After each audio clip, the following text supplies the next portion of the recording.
Sir, গেটে তো তালা মারা, ওরা মনে হয় পালিয়ে গেছে। পালিয়ে যাবে কোথায়? শোনাই। এদিকে শুনুন, স্যার আপনাকে ডাকছে। স্যার কিছু বলছেন? বলছিলাম এই বাড়ির লোকজন কোথায় গিয়েছে আপনি কি জানেন? কোথায় গেছে আমি কি করে বলবো? ওরা কি লোক ভালো নাকি? আমি জানি না। খারাপ লোক মানে? এদের নামে কি খারাপ পেয়েছেন? কোথায় কোথায় থেকে সব বাচ্চা মেয়ে নিয়ে আসে, একটু বড় হলে আবার কোথায় দিয়ে আসে। এইসব কারণের জন্যই ওদের সাথে মিশি না। I C. হাবিদার, তাড়াতাড়ি সিটি মার্কেট চলো। মা তুমি কোথায় নিয়ে আসলে? একটু বস, কিছুক্ষণ পরেই বুঝতে পারবি। সরি মাসি, একটু আসতে দেরি হয়ে গেল। ভালো আছো তো? হ্যাঁ ভালো আছি। বাহ মাসি বাহ, তুমি অনেক মেয়ে দিয়েছো, কিন্তু এরকম মেয়ে কোনোদিন দাওনি। থ্যাংক ইউ মাসি।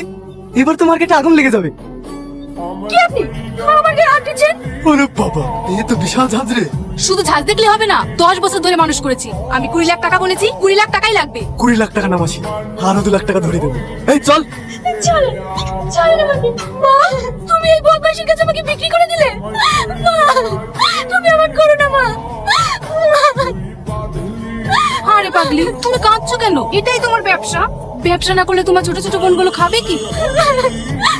এবার আমি বুঝতে পেরেছি, এর আগে আমার দিদিকে দূরে বিয়ে দেওয়ার নাম করে তুমি বিক্রি করে দিয়েছো, এখন আমাকে দিচ্ছ, এরপরে তুমি ওর ঠিকাকে দিয়ে দেবে। হ্যাঁ রে, এটাই তো আমার বিজনেস। যা একে নিয়ে যা। আমি তো তোমার মেয়ের মতো, ছোট থেকে তোমাকেই মা বলে চিনি। দেখো দিনি, পাগলি আবার কাচ্ছে। তুই অনেক সুখে থাকবি। একে নিয়ে যা, কানে করে খান খান ভালো লাগছে না। এই কেউ পালানোর চেষ্টা করবি না, মাত্র মেয়েটার হাতটা ছেড়ে দে।